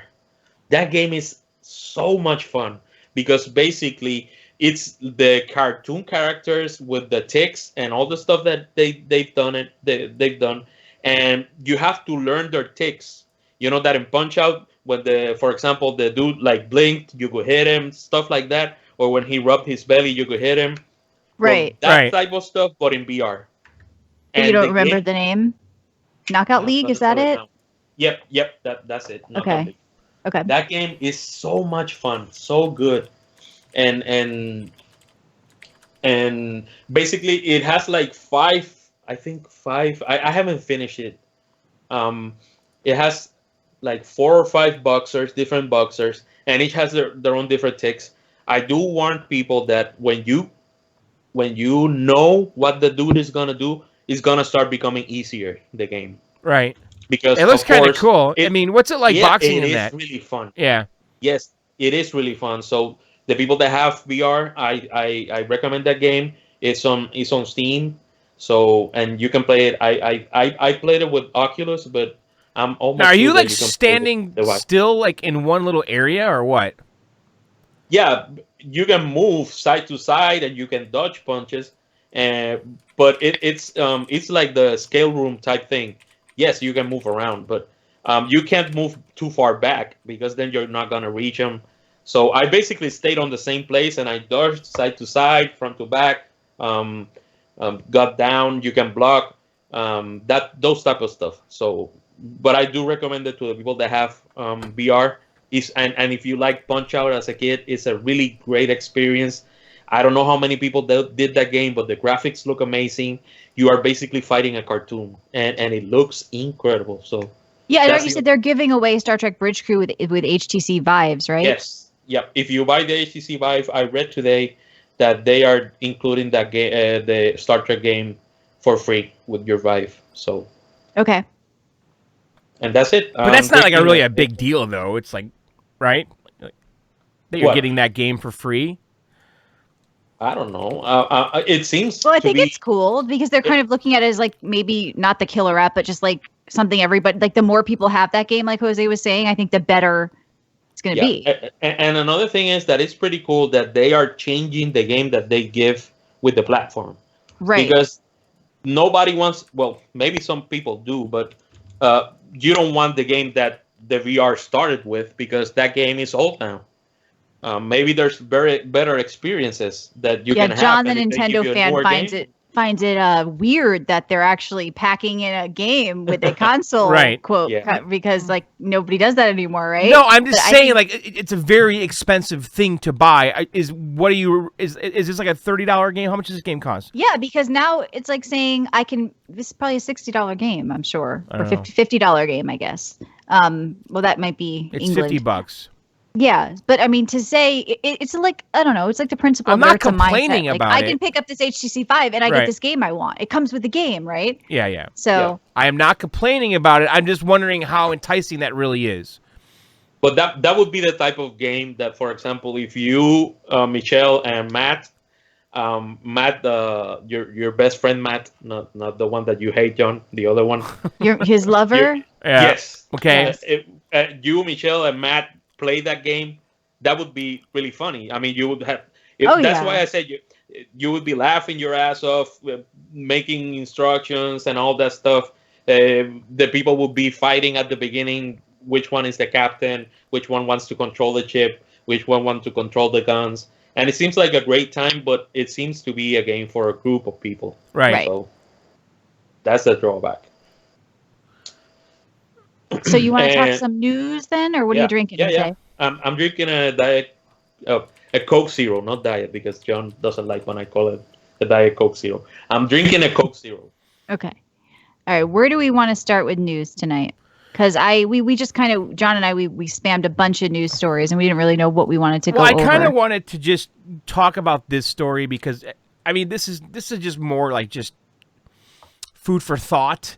And it kind of goes with what Jose was saying about, you know, like I haven't thought about Forza in a long time, Jose, since it came out, right? Yeah. Okay. And then now here's this expansion, and now you're saying to me, how come you're not buying back into the ecosystem, right? And really, there's an article here on Kotaku about, you know, just how games are not games now. Everything is a game as a service. And do you think this is true? I mean, do you think it is? You know, like Hitman's episodic. You know, like you can't just buy a game anymore. Do you think that's true across the board now? Or is it becoming more that way? I think that is starting to be something that people do, but I don't feel like it's I think it no, I don't think so. Because, for example, the Forza thing, it was a season pass. We have had season pass for a long time. So the episodic thing, Telltale games do that. The Hitman game did that, but not a lot of games do that, you know. So, but you look at you look at a game like Hearthstone and GTA Online. Okay, those are clearly games as service, right? You know, so like in the article here even says, they're basically calling those games as a service because, like, to play Hearthstone, you got to keep dishing money into it, right, Michelle? Would you agree with that or no? Well, yeah, I mean, you can kind of, that's why they sort of said you can play like Wilds and Standard, and Standard will only have like the first 2 expansions or the most recent 2 expansions. So you still have to keep up with it, but maybe not as much because people were saying it was just getting too expensive. Right. But you could still play the base game. But I think like when we're talking about like where models are going, I feel that's where we're headed, because then you have people, you know, Blizzard especially, they do holiday events like with Overwatch. And then so you feel like that's keeping it fresh. I got to keep playing this year round. And then people are buzzing about, and they're doing it with PlayerUnknown's Battlegrounds too, is there going to be a single player expansion added? And that's what like the buzz for multiplayer games are these days. It's like, are they going to add single player? Oh yeah, well, this is a totally different game. Now I'm going to keep playing this. Exactly. Like when I talked about Call of Duty a couple weeks ago, and I logged in, and it was like all this new shit there. Like they were adding features, and like the Ubisoft head of Ubisoft said, we're transforming our games from standalone offline products into service-based platforms where we continually interact with and entertain our players, i.e., keep selling them more shit to keep them coming back, right? Yes. And I believe that depends on the people, because the truth is that those gamers now, with the quantity of games that are coming out, not a lot of gamers stay on the same game for such a long time. A lot of gamers keep jumping from one thing to the other. That's why they're doing this. They're trying to keep you in there. But it's like you told me a little bit ago. I said this is awesome, and you told me I don't know if I want to go back there. Right. And a lot of people do that. I'm one, for example. I rarely go back to a lot of games. Yeah. There are some games that I go back to, and mostly it's because of multiplayer with my best friends. Yeah. You know, Destiny is one of those games. Halo is one of those games. Gears of War is one of those games. Battlefield is one of those games. So, but not a lot of them pay for I stopped paying for the season pass because I pay for the season pass, and if all my friends don't pay for it, that means that when I play with them, I can't play that content. Right. So, but here's the flip side of all this too. They're saying in this article that games that have been out for a long time actually get better with time because of this. They say Rainbow Six. Well, I mean, look at Grand Theft Auto. People say like, "Oh, don't buy it now, but Rainbow wait for there to be a lot of content." Exactly. And just like we were talking about with Friday the 13th before, like, well, maybe hold off on it now, but maybe by the time Halloween comes out and Steam has a sale and they've added 10 maps and another mode, it's like, holy shit, for $30, this game is amazing. You have to get it. So I think it kind of like the early adapters suffer a little bit, but that's okay. That's the price we always pay. But people who wait end up getting more content for cheaper, and that is just the system that we're in. So if they're we saw that coming a long time ago though with like I think it was Ghost Recon. They were holding back like a map pack that they were charging $10 for. Companies started to hold back on content that they knew was coming later, because now it's not about, well, I don't want to pay $60 for this game. I'm going to pass it once and it's done. You know, look what happened with Resident Evil. I think they waited way too long to release content for it, and now the buzz is just completely over and gone. Right. But I, in my opinion, I prefer the method that, for example, Halo 5 and Overwatch did. For example, Halo 5 is not like the other games, and Overwatch is the same thing. In Halo 5, you don't have to pay for a season pass. All the maps, if they release new map packs, they are available for everyone. When you bought the game, you get all of the expansions. But what they did is they brought in micro transactions for stuff that is clothing, you know, armor, cosmetic stuff, and all that. And that way, but that still fits into users that are game called as whales. A service model, right? So it's like, oh, they just released the titanium skin, and now you're all excited. People are talking about it. People are buying it. It's like, oh, you have that skin now. So they're still trying to continuously monetize the game. Oh, of course. But that way, for example, I have played Overwatch and I haven't paid a cent other than the one that the money that I paid at the start of the game, because I don't care about that clothing. Right. And so, the guy that's called the whale that wastes a lot of money, that wants to have like the hat with the spinny thing, for example, well, he pays a ton until he gets that. So that way they can keep getting money. And they can also keep the game. So Michelle's and sometimes they're totally changing the game. Like, because I was talking about PlayerUnknown's Battlegrounds possibly being a single player, and they were saying lore is important for creating a single player campaign, but we really don't have any serious lore here. If we're going to do a single player campaign, then we need to maybe think about the history of the island. Worries me. Okay, so they're trying to get like a whole other market now, because some people might not like multiplayer games. So just like I think like with Forza, what you were saying, even if you're not like a car guy, who doesn't want to play Hot Wheels, right? If you're more arcadey type. So this is like they're taking a popular game and they're like, okay, how can we appeal to those people who haven't picked this game up? We already got those shooter people. We got those multiplayer guys or girls. How are we going to get the rest of people? So they say, let's do single player. But for me, I do want to see a single player of this game, because John, we've talked about what's the lore in this world, right? I know we've joked a lot about it. Like who made this blue wall? I want there to be some Dr. Evil guy that did all this. Yes. So the thing is, they have to now explain all the shit, right? I mean, how else do you do the single player? So I kind of almost don't want them to do that, though. Or do you want them to do that? I don't, as long as it doesn't take away from the other game, I think it would be great, especially if they added in free, or if they charge $10 for it if you own the other game. Because the developer said originally, I thought because we have this Russian island and there's evidence of a military occupation there, it would be fun to have a Watch Dogs type of game based on the island, where it's a bustling island with military occupation, and you and 4 or 5 friends can play a single player, multiplayer campaign type of stuff. So maybe they're just going to be adding campaign stuff. It's not going to be some open world Witcher style game, John. It's basically just going to be like AI. I know, but I hope it's just not like, oh, we have this playground, let's just build single player modes in it.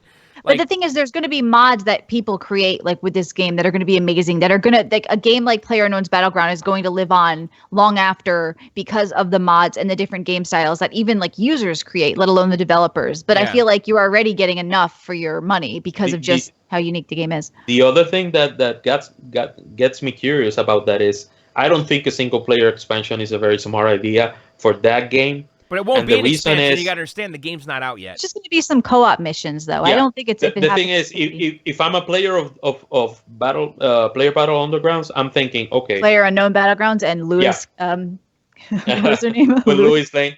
Yeah, Lewis Lane.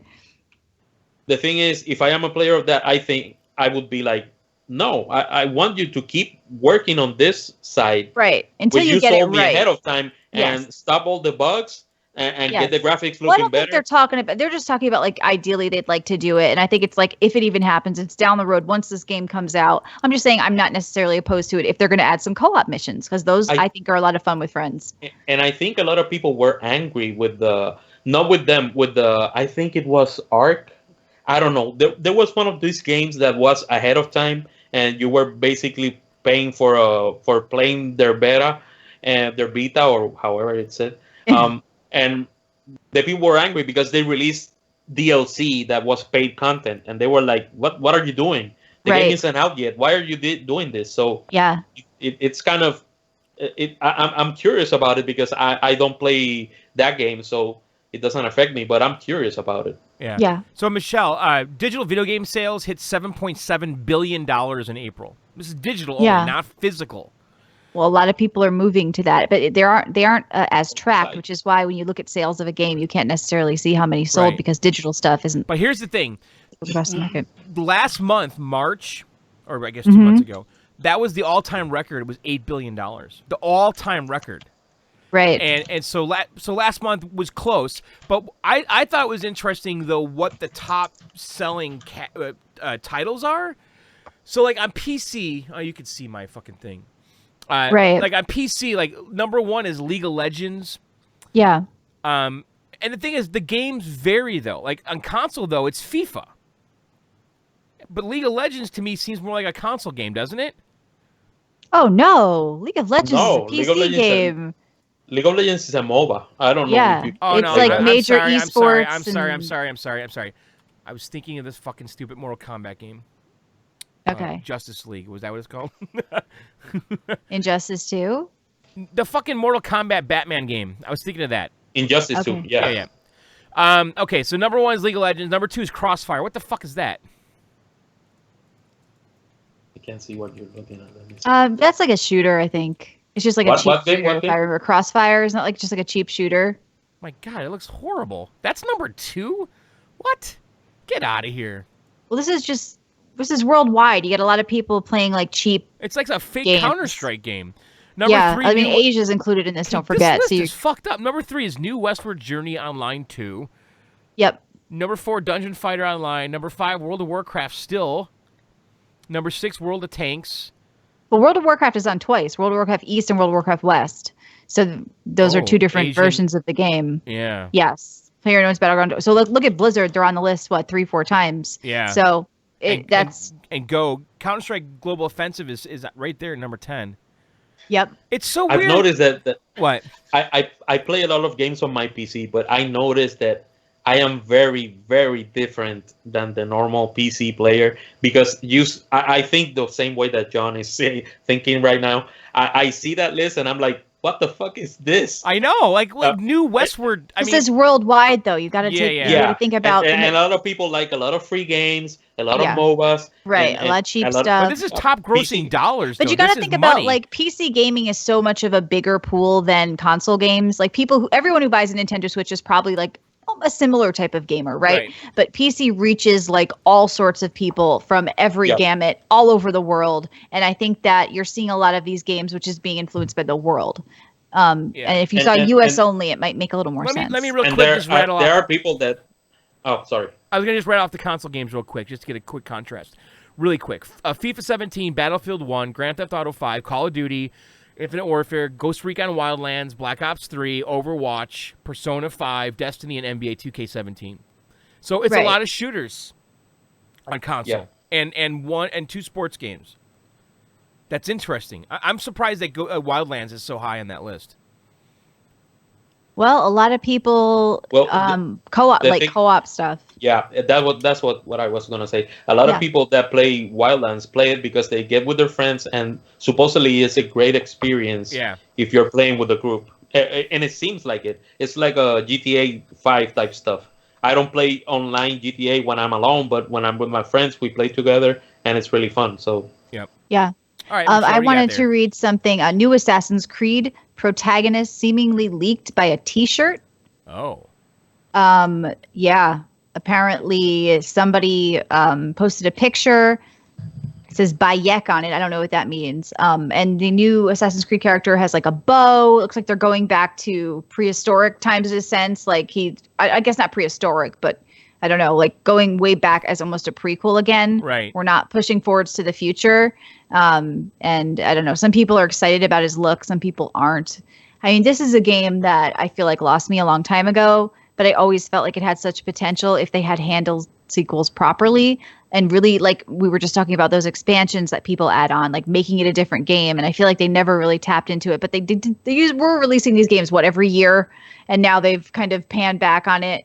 So maybe people are a little more excited about where this is going. But when I see the bow and arrow, I'm like, I don't know. Okay, Michelle, I look at that image of that shirt with that guy.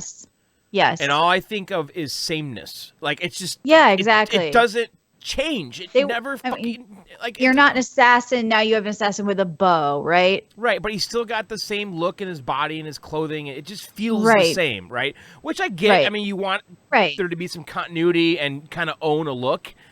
But at this point, though, just, like, put me in the future. Do something really fucked up, right? Right. Give me a top hat. Right? Even like Call of Duty did, right? They went to space. Some people loved it, some people hated it. It was different, right? I want, like, give me a monocle at this point. Right. I would like to see something crazy and out of the blue, but maybe it is. Maybe this picture is fake. Maybe that's just not the case of what it's really going to be like. Another thing that they have said a lot is that game is going to be a lot like Assassin's Creed Black Flag, the one of the pirates. Yeah. And that is my favorite Assassin's Creed. I kind of enjoyed that game. I played on most on the Wii U. I played that. It's kind of fun to drive the boats around and shit. That was kind of cool. So I want to just quickly go through the new release list in June. I don't know if you're excited for any of this shit, but like, so Michelle, tell me, Tekken 7 pass? Tekken is one of the few fighting games I used to like. Really? I forget which one I played. It was on PlayStation maybe a long time ago. It had like a really good story mode or single player mode. And I like it. They were broken up where you could, I think, could unlock the characters and you learned about the characters. And I remember really liking it because I loved the characters and loved learning about them. And I loved the settings and like the graphics. Jaguar people and shit. It's all fucked up. And it's on PC this time. Yeah, it's on PC. I might try it at least. Just I talk about trying things I haven't normally played. I'm not a fighter game person, but I have memories for that game. I got it for PC on a special that they did on CD Keys. I got it like for $28. Oh wow, that's cheap. Yep. Yeah, that comes out this weekend, June 2nd. And then also June 6th, Dark Roy's Valkyrie on PlayStation 4. Just stop me if this sounds interesting. Elder Scrolls Online Morrowind, is that all right? Were you playing that already? Yeah, I was playing with my sister. I didn't pick it up, but she did, yeah. Wipeout Omega Collection on PlayStation 4. Dirt 4. June 16th is ARMS. June 20th, Final Fantasy 14 Stormblood. And then the one thing on this list... actually, your browser's all cut off. You just need to adjust it. Yeah, I know. I did it on purpose, remember? Yeah, but it's stupid. I wouldn't Crash do that. Bandicoot, June 30th. That's the one I think I'm going to pick up. What do you guys think about that? I think I'm going to pick up the Elder Scrolls expansion. Oh, you are? That's the one that But what about Crash for the PS4? Is that a yay or nay? Is it brand new or like a reboot? What are they doing again? It's the Crash Bandicoot Insane Trilogy. It's a collection that includes the first 3 Crash games. Okay. It's a remastered trilogy. It features new lighting and animations and what happened to the ukulele thing you were so excited for you bought twice? And you didn't play. If you buy this, you're not going to play it, John. Well, the thing is, you got to understand something. I never had a PlayStation 1. I borrowed my sister's a long time ago, and I played this game. I think I borrowed her PlayStation 1, and I rented this game from Blockbuster. I think that's what I remember. Right. So, but if you didn't want to play ukulele, you're not going to want to play this. You're going to say it's camera issues. I don't know. Is that true? The thing is, again, I was a Nintendo fanboy back then, so I never really played a lot of the PS1 exclusives. Well, I mean, I think PlayStation 2 was probably my favorite games library going on. Even PS1 too. I mean, you probably missed a lot of stuff. I mean, I had a lot of games that I loved there, but and this was one of them at the time. I just don't know if I want to keep playing it. Right. Yeah, that's not for me. I remember playing it. I remember thinking it felt very limited compared to Mario 64 because he's on a very linear path, you know? Yeah, but you want to like fuck Mario in the ass, though. I mean, like, can we just be real about your love for Mario? It's a very linear game, though. Mario 64 blew my fucking mind. So when I played Crash, it seemed like, oh, this is your big hot platformer? I didn't get it. So... Stop it. Yeah. I don't know. Maybe you'll like it, Joe. Maybe you'll like it. I don't know. Do you think it hasn't aged well? Is it you know? I don't think know. it has. I don't think it's going to go over too well. Yeah. So what else you got over there? I don't know. I'm looking at that. The news to me felt very lame this week. The news is pretty lame. It was really just kind of lame. I know the Xbox Games Pass was the thing I was most curious about, and I'm glad that you tried it. I think Twitch is testing out new interactive features, I think, to try to keep up with Beam, which I know, Jose, you were telling me that we should be using Beam because we can share screens and do all sorts of crazy stuff. But John, I kind of agreed Beam seems like lame. Is it lame? Well, I think that it's going to be difficult. The thing is that a lot of people are accustomed or used to YouTube and Twitch. But to me, that this is my opinion, from all the things that I saw, I like the thing that they did, that basically you go to the page and you see the two people playing, and you can go to the feed of each of them. For example, if you two play together, and I can say, okay, John got killed because he's not that good at a player underground, whatever. And Michelle is still playing. So I'm going to move to the camera and I'm gonna see what Dota does, really, because Dota has the best, I don't know, it's set up to be for broadcasting, right? So you can kind of switch between the camera and check stats, and you can watch all different players play. If you watch someone play Dota 2 on Steam, it's amazing, and that's how the game was built. So to have something like that for any game is groundbreaking, and I think YouTube, it's the future, right? And Twitch needs to adapt that. YouTube and needs it. That part specifically, yes, everybody needs it. I'm thinking, for example, playing with my friends on Destiny, and each of us can do their feed, and if people see us playing, they can go, okay, let me see. I want to learn, for example, how to do a raid, and I want to know what this guy has to do because he's the one that's doing the puzzle while the others are fighting. Well, I can change to his stream and see what he is doing. And then I can change back to it makes complete sense, right? Because again, Michelle and I streaming PlayerUnknown Battleground, it'd be great if people could switch back and forth between us, because we're when we split up, we're seeing two different things, right? And it makes complete sense. The thing is, I did check out Mixer. By the way, Beam is now called Mixer. I don't know why Microsoft renamed it, but they did, because they couldn't have the name on every single country. So they had to change it. Okay. Apparently, there were some Giant Ninja, $10, Michelle. We will use it to buy a game. We will. Thanks, guys. Sorry. Thank you. So, all right. So they couldn't get the worldwide trademark. So they got it now. It's called Mixer. Right. I went when the announcement was made that they changed the name. I went over there and just kind of checked out a couple live streams, and it was so funny. I saw people just talking to each other in the chat with some guy streaming. And they're all like, yeah, man, I came over here. I'm so sick of the people at Twitch, and, it's just too much noise. And so, I don't know. That's kind of what's going on over there, I think. It's these people who are just didn't really fit in on Twitch or whatever, right? Is that what it is? Yeah. And it's like refuge. Hard. What? It's going to be hard because people are already used to something. So it's going to be difficult for them. Right. But that is one thing, and the other thing is if it's a good product. So if it's a good product, people are going to migrate to it, and I thought that was cool. I like the 4K thing also. That supposedly you can stream in 4K. Is really shitty, Well, Twitch is a bit more of a curated thing. But the and website, it's kind of, the technology, I think when is Amazon going to level that place and start over? Right. Well, Twitch is a lot better off than YouTube in some of it. YouTube's a bit sloppy with the live streaming too. Right. We find it's a little tricky, and the URL can change if you don't do it properly, and then it bounces the video. So a lot of these, I think this is the future, like you said. There's more people watching game streams, and like we talked about, Netflix, HBO, all that crap combined. We need to be able to have some sort of interactivity where we can swap around. So maybe we're thinking about doing more stuff. I know we're coming to the end of the show here, but we're going to be doing our bonus content that's on the app. Some of it, our bonus show, we're going to do live on YouTube now. So I think tonight we're going to go over and do some Craigslist and eBay shopping together. Yes. We're going to shop for games, shop for maybe PC parts, and we're going to then put that up on the app as our bonus content. But then also on the app, you can get the John show and the Michelle show. That won't be on YouTube. So, but we are going to continue that over here as well. And another thing is that the Mixer thing you can also stream 4K and HDR. Yeah, I mean, we need that to happen. So hopefully as they add more features, John and I will try to take advantage of them, test maybe some dual streaming where his game, my game are both on the screen, you know, and do kind of like the dueling browsers thing we're doing here with dueling games, even maybe 2 games on it at once. It's right now it's been a limitation of sometimes with John's internet too, but maybe if I pump to my channel and you pump to your channel, we combine them with something.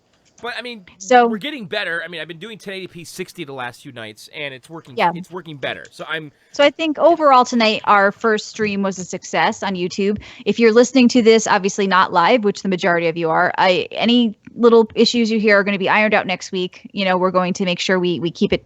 I don't know. We're going to keep improving the quality, right, John, and aim to keep everybody happy. So thank you for joining us live. If you want to do so, come by next Tuesday.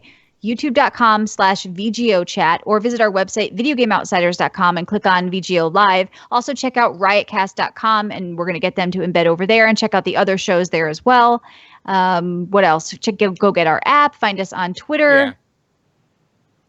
And all that good stuff. Stay tuned for our bonus show. We're going to stop this stream and start a new one. Yeah, we are. So you guys that are in the chat right now, we'll tell you where to go in a second here. It's going to be the same URL, I think, because it's just /live, right? I think so, yeah. But I'm going to stop this. Stop it. But there is like there is a little time buffer, Michelle, that we need to let go away, because if I disconnect and reconnect, it'll be the same file.